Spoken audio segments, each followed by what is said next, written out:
आप 1 मिनट में सॉल्व करेंगे, और अगर बोर्ड में लिखेंगे तो 1 पेज की कैलकुलेशन होगी। ठीक है, 5 नंबर में भी आ सकता है, 3 मार्क्स में, तमाम PYQ में आप देखेंगे आए हुए हैं। ठीक है, तो हेडिंग डाल दो बच्चों, डीसी सर्किट का एक इंपॉर्टेंट पार्ट है Kirchhoff's theorem.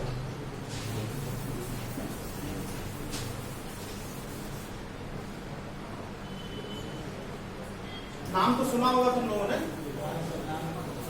Kirchhoff's theorem, KIR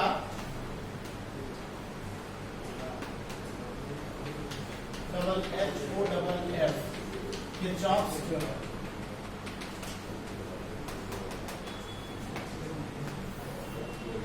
Kirchhoff's theorem, Kirchhoff's law भी कहते हैं या किरचॉफ्स थ्योरम भी कहते हैं।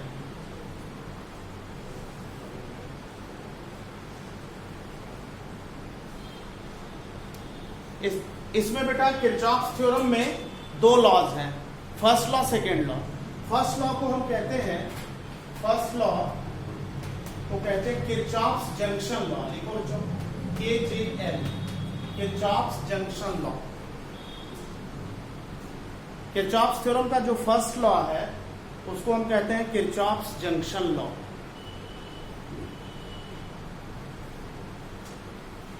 Kirchhoff's junction law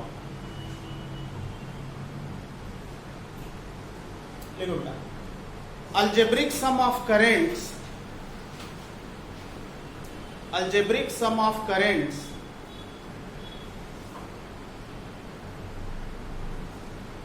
algebraic sum of currents meeting at a junction is 0. Algebraic sum of currents meeting at a junction is 0.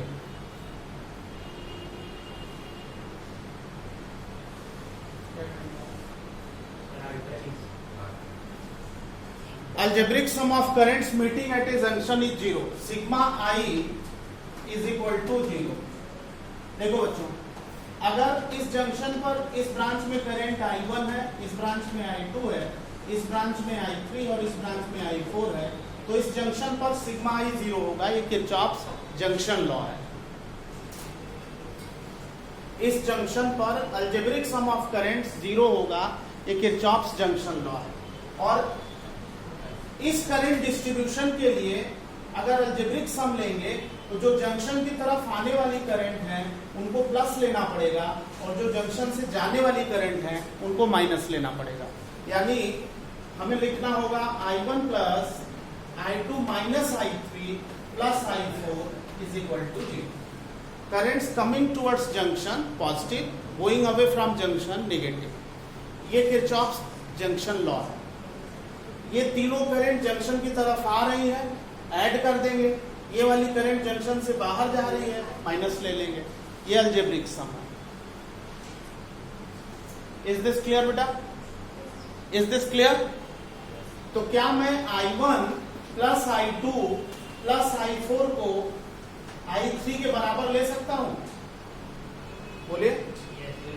इसका मतलब यह है कि total incoming current is equal to total outgoing current. लिख लीजिए, total incoming current is equal to total outgoing current. यही इसी के नीचे लिखो बेटा, total incoming current is equal to total outgoing current.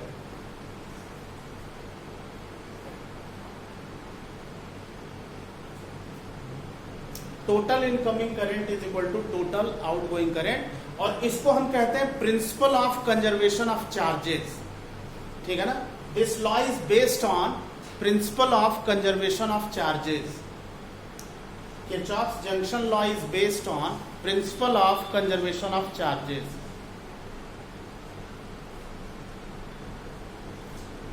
Principle of conservation of charges. This is Kirchhoff's junction law. Clear? First law is clear. Now come to second law. Second law, इसको कहते हैं बच्चों Kirchhoff's voltage law.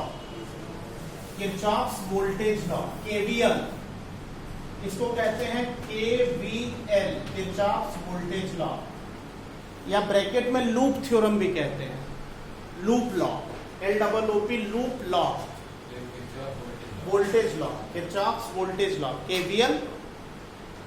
इसका दूसरा नाम है loop theorem, LOOP loop theorem. एक line लिखो बच्चों स्टेटमेंट इसका। In a closed circuit,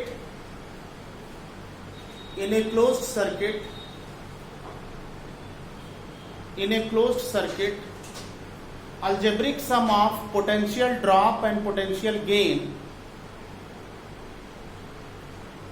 algebraic sum of potential drop and potential gain is 0.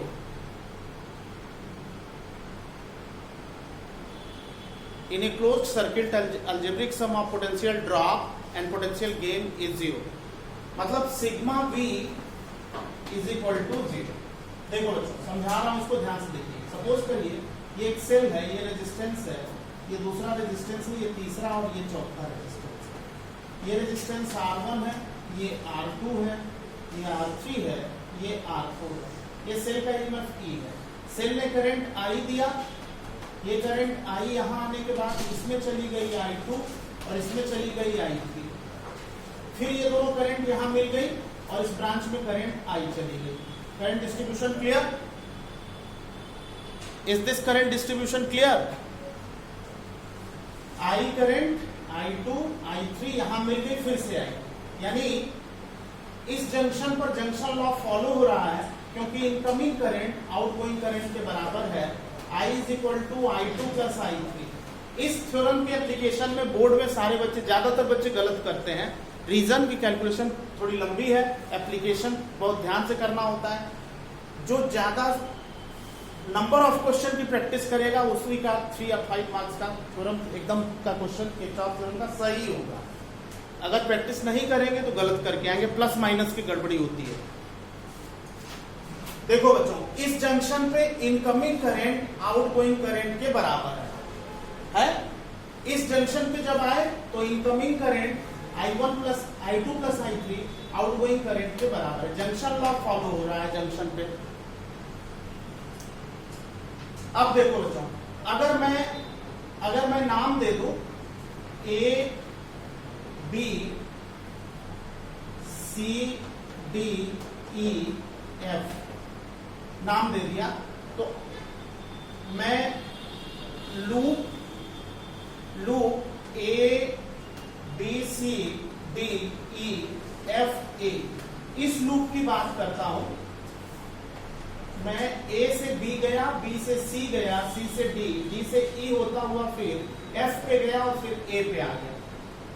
मैंने आउटर लूप कंसीडर किया, इसको लूप 1 ले लेता हूं मैं, इसको क्लॉकवाइज।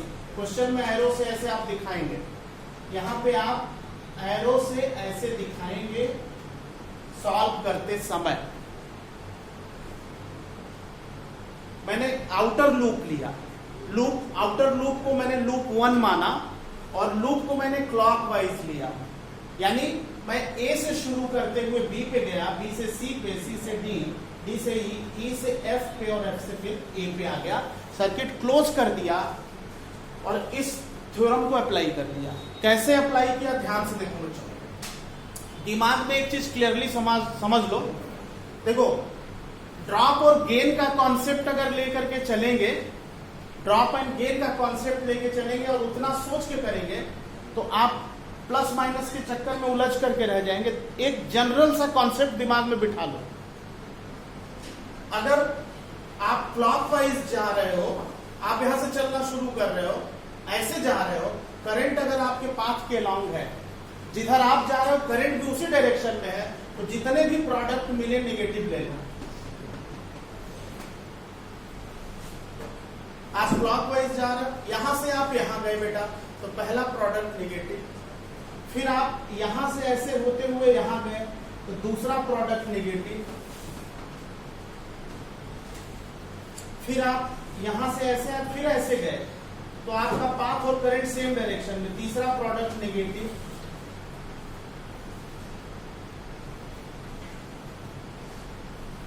आपने यहां से चलना शुरू किया, आप यहां गए, पहला प्रोडक्ट नेगेटिव, आपका path current same, product negative. दिमाग में बैठ गया। ये concept actually drop and gain से आता है, लेकिन ड्रॉप एंड गेन को अगर हम यहां अप्लाई करने की कोशिश करें तो मिस्टेक होने के चांसेस ज्यादा है। मुझे गलती नहीं, मैं नहीं गलती करूंगा, आप गलती करेंगे। तो आपको एक जनरल कॉन्सेप्ट बता रहा हूं जिससे कोई गलती नहीं हो। ये सब ड्रॉप वाले हैं। ड्रॉप का मतलब निगेटिव, गेन का मतलब पॉजिटिव। माइनस IR को कहते हैं ड्रॉप और प्लस IR को कहते हैं गेन। बात समझ में आई? Is this clear? अब एक बात बताओ बच्चों, यहां तक मैं पहुंचा, यहां से होते हुए मैं यहां पहुंचा, ये प्रोडक्ट निगेटिव, ये प्रोडक्ट निगेटिव, ये प्रोडक्ट निगेटिव, क्योंकि मेरा पाथ और करंट सेम था। अब मैं यहां पहुंच करके मैं यहां गया। ध्यान से देखना बच्चों, यहां से जब मैं यहां जा रहा था तो मेरे पाथ को ये सेल सपोर्ट कर रहा है, यानी सेल तो हमेशा पॉजिटिव प्लेट से करंट देगा। सेल ऑलवेज किस प्लेट से करंट देगा? पॉजिटिव प्लेट से। तो मैं जब इधर जा रहा था तो सेल ने मेरे पाथ को सपोर्ट किया। तो अगर सपोर्टिंग सेल है आपके पाथ को तो उसका ईएमएफ पॉजिटिव लेके 0 कर दिया, सिग्मा B = 0 अप्लाई हो गया। ध्यान से सुन लो, पाथ और करंट सेम डायरेक्शन में, प्रोडक्ट IR निगेटिव। पाथ और से अगर सेल पाथ को सपोर्ट करे तो EMF positive. Is this clear? Is this clear? This is first equation. Now come to second equation. Second equation ABEFA, बोलो loop ABEFA equation बोलिए। Loop 2 clockwise लिया मैंने। लूप 2 ये वाला लूप है, इसको मैंने क्लॉकवाइज लिया। बोलिए लूप 2 का इक्वेशन बोलिए। आप पहले A से B पे जाइए, पहला प्रोडक्ट बोलो -IR1। अब आप B से E पे आओ।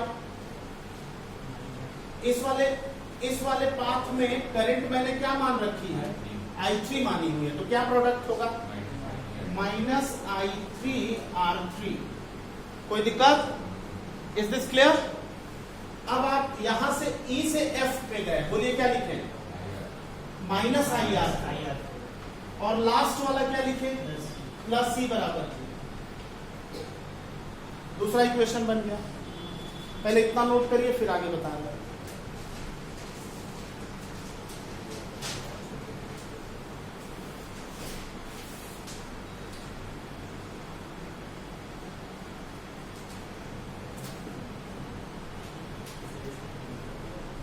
ये फर्स्ट इक्वेशन हो गया, ये सेकेंड इक्वेशन हो गया।